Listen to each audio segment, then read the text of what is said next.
Marcus Kruber is up next for my series of talent builds for all the different careers. As I said before, these builds are not to establish a meta, but to give you a starting point. Refining your build is one of the funnest parts about this game, so this is really just to inform you a bit so you can make decisions later on your own. Alright, let's cut the BS and get into the video. Mercenary. Now, Mercenary is kind of the frontliner support. He can also kind of play in the middle with the halberd and stay behind a frontliner and poke him. You are good at cleaving things, so generally Carve is going to be good for you. If you're running halberd, I would suggest trying Execute. And that's pretty much it. Second, you're not going to get much out of Second Wind. Now, for the level 10 talent, I would say the more the merrier is the better, the higher up in difficulty you are. If you're on Cataclysm, I would suggest that. And this guaranteed crit is meh. And then for 15, you are a melee focused class and you have Smiter, so you take it. That's the rule. Okay, level 25, generally I would take the Reichland Reaper. This is just something you're going to see a lot, is that this keyword power with a capital P, is always going to be really valuable. That's one of the best stats you can have in the game. But there's pretty hot competition in this line, because, right, 20% attack speed is quite a lot. And you're going to be hitting 4 targets a lot. And then spreading pace strikes to your allies is also really good. It will give them 10% attack speed. Honestly, I'm not upset if you take any of these. I would say Enhanced Training is probably the least consistent. Strike Together is the Chad one to take, in that it helps your team. And then Reichland Reaper will probably actually up your damage the most. If you're trying to carry a game, take Reichland Reaper. If not, take Strike Together.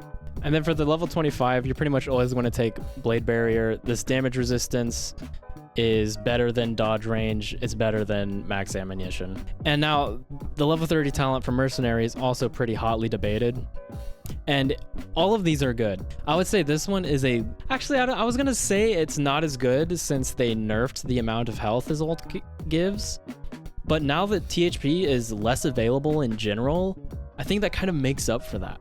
So this is good if you just want to be a heal bot and keep your team up on THP. This one gives you damage resistance to all of your allies for 10 seconds, which is a long time. That can have a lot of value. And then morale boost will revive people when you ult.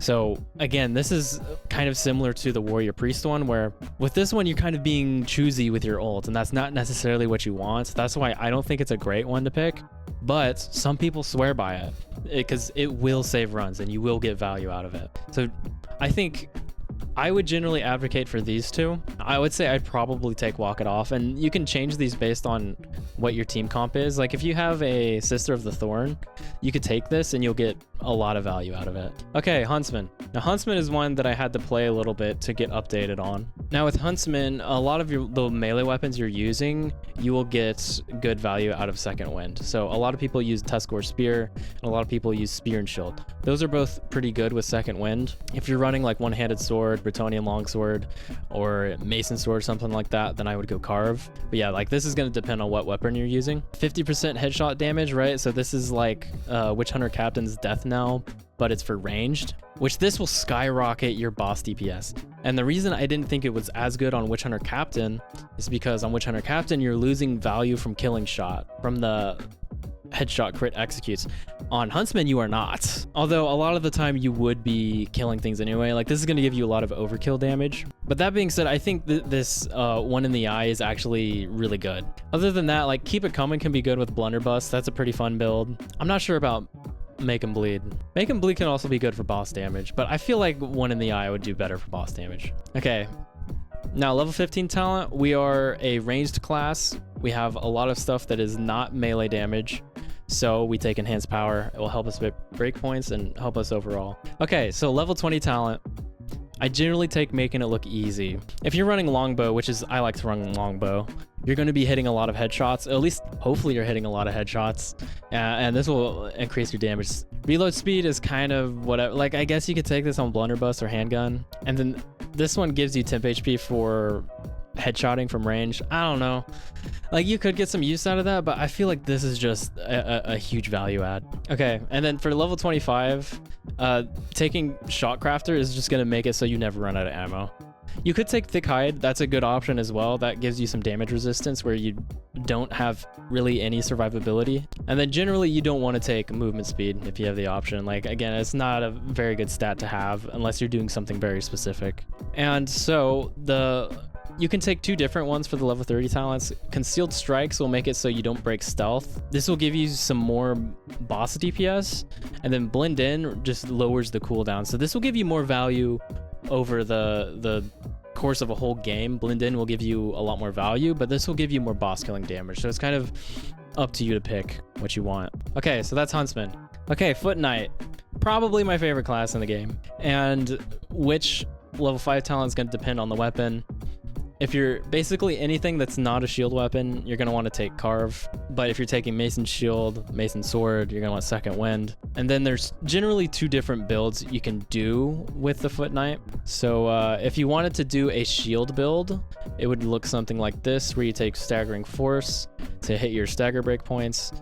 Enhanced Power will also help you hit breakpoints, though if you don't need that, then you could take Bulwark. I'm not up to date on the stagger breakpoints, so you may have to do some research yourself. Now, in my Foot Knight video, I kind of overhyped Rock of the Reichland a little bit. An additional 20% block cost reduction isn't... I just don't think it's that important when everybody on your team already has 60%. So I would generally, especially when you're comparing it to Comrades in Arms, which gives you 10% increased power and gives you and your team, it gives one person on your team 50% damage reduction, which is ridiculous, and also gives them power. So Comrades in Arms is probably the pick 99% of the time, unless you're playing modded. And then for your level 25 talent, It's Hero Time is what you're going to want to take 99% of the time, which is too good. If somebody gets hooked by a hook rat, then you have your ult instantly. And that's really important to have. That can change the tide of a battle. It almost changes your teammate getting hooked into a good thing. Like, you almost want your teammate to get hooked when you have his hero time. Again, that's probably one of his best talents, especially if you take it with Battering Ram.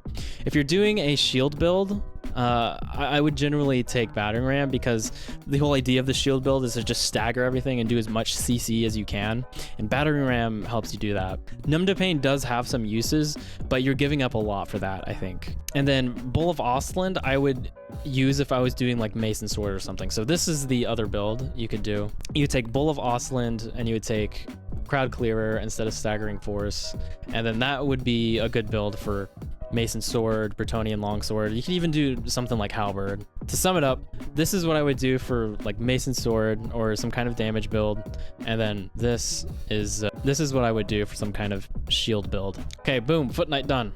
Okay, let's do Grail Knight. Okay, Grail Knight. Now, Grail Knight is really good at killing elites. So you're going to get a lot of value out of Execute. And that's generally the rule of thumb with Execute. If you're good at killing elites, then you want to take Execute. You'll get a lot of value out of it. And for the level 10 talent, you can either take Virtue of Ideal or Virtue of Heroism.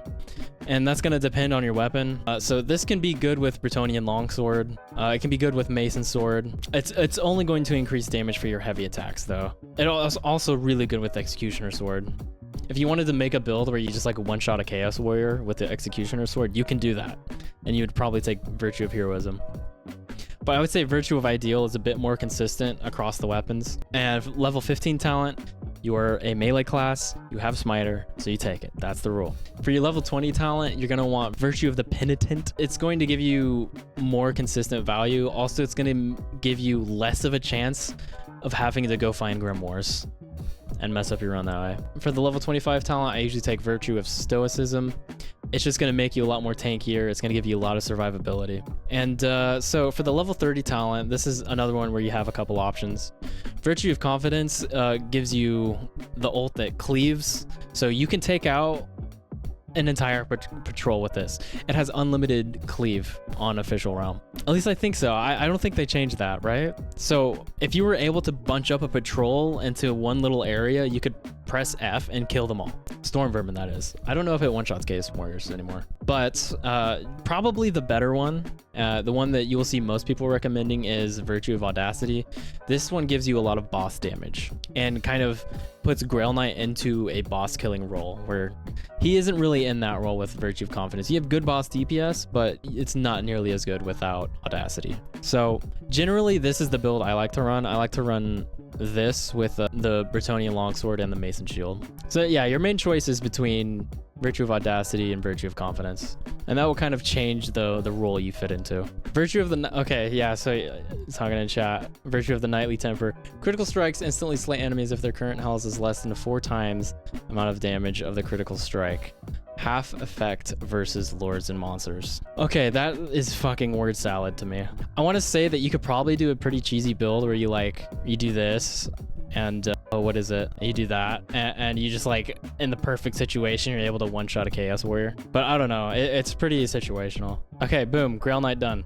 Okay, and we will end there. I'm going to do all of the classes with all of the characters, so be on the lookout for that. But if you like the video, subscribe, like the video. I appreciate you spending your time watching, listening to me talk about Vermintide, and I will see you on the next one.